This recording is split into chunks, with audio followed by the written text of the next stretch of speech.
हरितालिका तीज व्रत कथा। जो भी महिलाएं पूजन करती हैं, व्रत करती हैं, उन्हें कथा अवश्य सुनना चाहिए। कथा सुन लेने मात्र से पूरा फल प्राप्त होता है। तो पूजा करने के बाद कथा अवश्य सुने। सूत जी कहते हैं, मंदार की माला से जिन पार्वती का केश पास अलंकृत है और मुंडों की माला से जिन शिव जी की जटा अलंकृत है, वो पार्वती जी दिव्य वस्त्र धारण की हैं और शिव जी दिगंबर नंगे। ऐसे श्री पार्वती जी और शिव जी को प्रणाम करता हूँ। रमणीक पर्वत के शिखर पर बैठी हुई श्री पार्वती जी कहती हैं, हे महेश्वर, हमें कोई व्रत या पूजन बताइए, गुप्त जो हो, जो सब धर्मों से सरल हो, जिससे परिश्रम भी कम करना पड़े लेकिन फल अधिक मिले। हे नाथ, यदि आप मुझ पर प्रसन्न हैं तो यह विधान बताइए कि हे प्रभु, किस तप, किस व्रत से, किस दान से, किस मध्य अंतर रहित आप जैसे महाप्रभु हमको प्राप्त हुए। शिव जी बोले, हे देवी सुनो, मैं तुमको एक व्रत जो मेरा सर्वस्व छिपाने योग्य है, लेकिन तुम्हारे प्रेम से वशीभूत हो करके मैं ये कथा बताता हूँ। जैसे नक्षत्रों में चंद्रमा, ग्रहों में सूर्य, वर्णों में ब्राह्मण, देवता में विष्णु, और नदियों में गंगा, पुराणों में महाभारत, वेदों में सामवेद, इंद्रियों में मन श्रेष्ठ है। सब पुराण और वेदों का सर्वस्व जिस तरह कहा गया है, मैं तुम्हें एक प्राचीन व्रत बतलाता हूँ। एकाग्र मन से सुनो। जिस व्रत के प्रभाव से तुमने मेरा आधा आसन प्राप्त किया है, वह मैं तुमको बतलाऊंगा, क्योंकि तुम मेरी प्रेयसी हो। भाद्रपद मास में हस्त नक्षत्र से युक्त शुक्ला तृतीया तिथि को उसका अनुष्ठान मात्र करने से स्त्रियां सब पापों से मुक्त हो जाती हैं। हे देवी, तुमने आज से बहुत दिनों पहले हिमालय पर्वत पर इस व्रत को किया था। यह वृतांत मैं तुमको सुनाता हूँ। पार्वती जी ने पूछा, हे नाथ, मैंने क्यों ये व्रत किया था? आपके मुख से सुनना चाहती हूँ। शिव जी कहते हैं, भारतवर्ष के उत्तर की ओर एक बड़ा रमणीय और पर्वतों में श्रेष्ठ महान हिमवान नामक पर्वत है। उसके आस पास तरह तरह की भूमियां हैं, तरह तरह के वृक्ष लगे हुए, नाना प्रकार के पक्षी और अनेक प्रकार के पशु उस पर निवास करते हैं। सिद्ध चारण पक्षीगण सर्वदा प्रसन्न मन से विचरते हैं।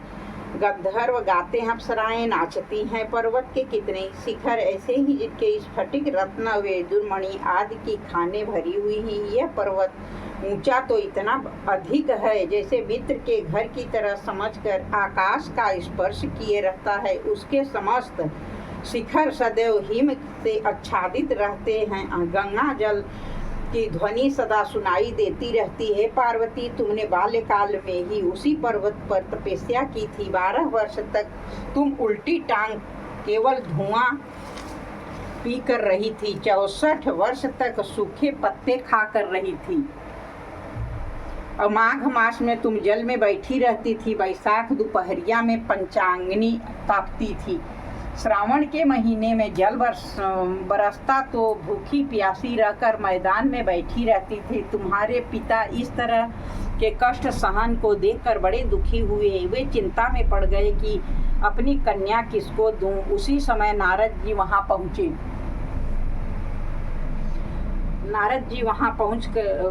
हिमवान की इन बात को सुनकर मुनि राज नारद आकाश में विलीन हो गए। वे पीताम्बर, शंख चक्र, गदाधारी विष्णु के पास पहुंचे। वहां हाथ जोड़कर नारद जी ने भगवान विष्णु से कहा, हे देव सुनिए, मैंने आपका विवाह पक्का कर दिया। उधर हिमवान ने पार्वती के साथ पास जाकर कहा, हे पुत्री, मैंने तुम्हें विष्णु भगवान को दे डाली। तब पिता की बात सुनकर तुम बिना उत्तर दिए ही अपनी सखियों के घर चली गई। वहीं जमीन पर पड़कर तुम बड़ी दुखी मन से रोने विलाप करने लगी। तुमको इस तरह विलाप करते देख सखी ने आसपास आकर कहा, देवी, तुम क्यों इतनी दुखी हो? इसका कारण तो बताओ। तुम्हारी जो कुछ इच्छा होगी मैं यथाशक्ति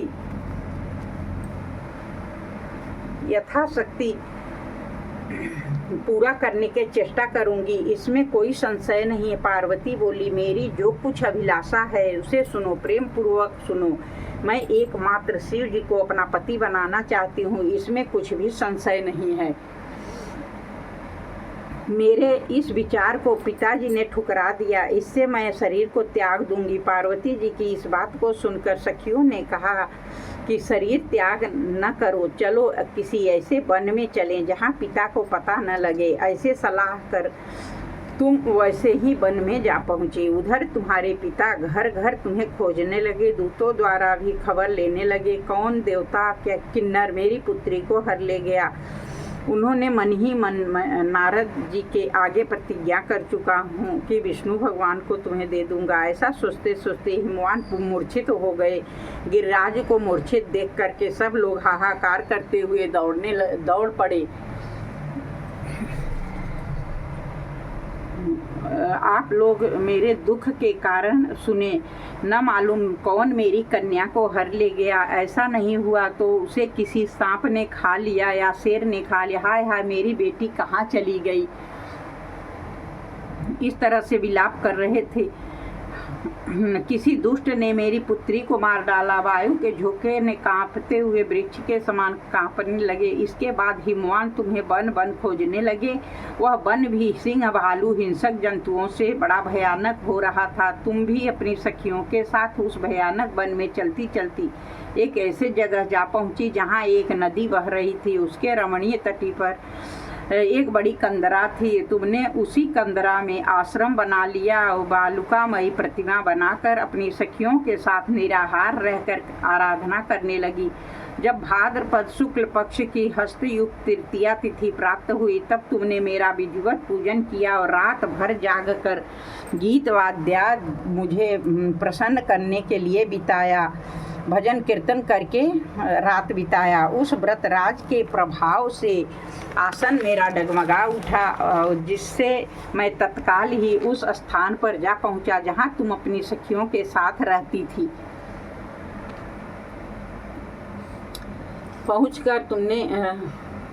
वहां पहुंचकर मैंने तुमसे कहा कि मैं तुम पर प्रसन्न हूँ, बोलो क्या चाहती हो। तुमने कहा, मेरे देवता, यदि आप मेरे ऊपर प्रसन्न हैं तो मेरे पति बने। मैं तथास्तु कर कैलाश पर्वत पर वापस आने पर तुमने वह प्रतिमा नदी में प्रवाहित कर दी और सखियों के साथ उस महाव्रत का पारण किया। हिमवान भी तब तक उस वन में तुम्हें खोजते आ पहुँचे। चारों दिशाओं में तुम्हारी खोज करते करते वे व्याकुल हो चुके थे, इसीलिए तुम्हारे आश्रम के समीप पहुँचते ही गिर पड़े। थोड़ी देर बाद उन्होंने नदी के तट पर दो कन्याएं देखी। देखते ही उन्होंने तुम्हें छाती से लगा लिया और बिलख कर रोने लगे। फिर पूछा, पुत्री, तुम सिंह, व्याघ्र, जंतुओं से भरे इस वन में क्यों आ पहुँची हो।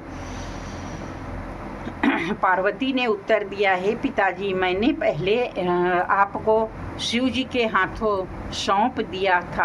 आपने मेरी बात टाल दी, इससे मैं यहाँ चली आई। हिमवान ने सांत्वना दिया कि हे पुत्री, मैं तुम्हारी इच्छा के विरुद्ध कुछ न करूँगा। तुम्हें अपने साथ ले घर आए और तुम्हारा विवाह शिव जी से कर दिए।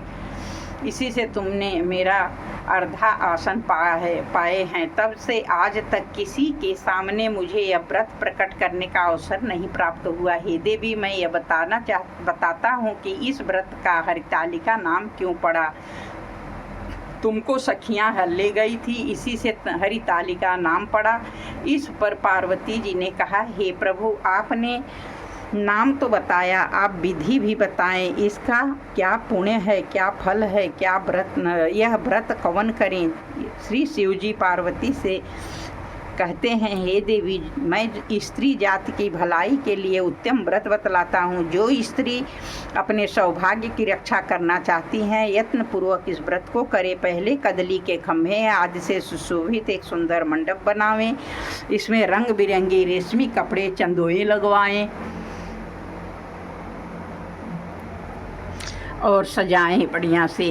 और ढोल ढोल मृदंग आदि बजाते हुए बहुत से लोग एकत्रित होकर के तरह तरह के मंगलाचार करते हुए मंडप में पार्वती तथा शिव जी की प्रतिमा स्थापित करें और विधि पूर्वक पूजन करें। रात भर जागरण करें। ऊपर जो वस्तुएं गिनाई गई हैं अतिरिक्त नारियल, सुपारी, जिमोरी, नींबू, लौंग, अनार, नारंगी अपने सामर्थ्य के अनुसार सामान इकट्ठा करके फल फूल रखें। फिर धूप दीप आदि के द्वारा पार्वती तक के मंत्रों का उच्चारण करें, जिसका अर्थ इस प्रकार है: हे शिवे शिवरूपिणी, हे मंगले सब अर्थों को देने वाली, हे देवी, हे शिव रूपे आपको नमस्कार है, हे शिव रूपे आपको नमस्कार है, हे शिवे आपको सदा के लिए नमस्कार है, हे ब्रह्म रूपिणी आपको नमस्कार है, हे जगद्धात्री आपको नमस्कार है, हे सिंहवाहिनी आपको नमस्कार है। संसार के भय से भयभीत मुझे दीन की रक्षा करो। इस कामना की पूर्ति के लिए मैंने आपकी पूजा की है। हे पार्वती, मुझे राज्य सौभाग्य दो, मुझ पर प्रसन्न हो। इन्हीं मंत्रों से पार्वती तथा शिव जी का पूजन करें। तदनंतर विधि पूर्वक कथा सुने। ब्राह्मण को वस्त्र, गौ, सुवर्ण आदि देवें। इस तरह एकाग्रचित्त होकर स्त्री पुरुष दोनों एक साथ पूजन करें। फिर वस्त्र आदि जो कुछ हो उसका संकल्प करें। हे देवी, जो स्त्री इस प्रकार पूजन करती हैं सब पापों से छूट जाती हैं और 7 जन्म तक सुख तथा सौभाग्य प्राप्त होता है। जो स्त्री तृतीया तिथि का व्रत न करके अन्न भक्षण करती हैं वो 7 जन्म तक बंध्या रहती हैं, उसको बार बार विधवा होना पड़ता है। वह सदा दरिद्री, पुत्र शोक से शोकाकुल, स्वभाव की लड़ाकी, सदा दुख भोगने वाली होती हैं और उपवास न करने वाली स्त्री अंत में घोर नरक में जाती हैं। तीज को अन्न खाने से सुकरी, फल खाने से बंदरिया, पानी पीने से जोंक, दूध पीने से सांपिन, मांसाहार करने से बाघिन, दही खाने से बिल्ली, मिठाई खाने से चींटी और मक्खी होती हैं। उस रोज़ सोने से अजगरी, पति को धोखा देने से मुर्गी होती हैं। इसीलिए हर स्त्रियां व्रत अवश्य करें। दूसरे दिन सुवर्ण, चांदी, तांबा, बांस के पात्र अन्न में भरकर अन्न ब्राह्मण को दान दे पारण करें। जो स्त्री इस प्रकार व्रत करती हैं वह मेरे समान पति पाती हैं। मरने के बाद शिवलोक की प्राप्ति होती है। इस हरितालिका की व्रत कथा मात्र सुन लेने से प्राणी को 1000 अश्वमेध और सैकड़ों वाजपेय यज्ञ करने का फल प्राप्त होता है। हे देवी, मैंने यह व्रत सब व्रतों में उत्तम बतलाया है, जिसके करने से प्राणी सब पापों से छूट जाते हैं। इसमें कुछ भी संशय नहीं है। जो भी हरितालिका तीज व्रत कथा सुन लेता है तो भी उसकी सारी पाप नष्ट हो जाता है और माता पार्वती और शिव जी की कृपा प्राप्त हो जाती है। बोलिए हर हर महादेव शंभो।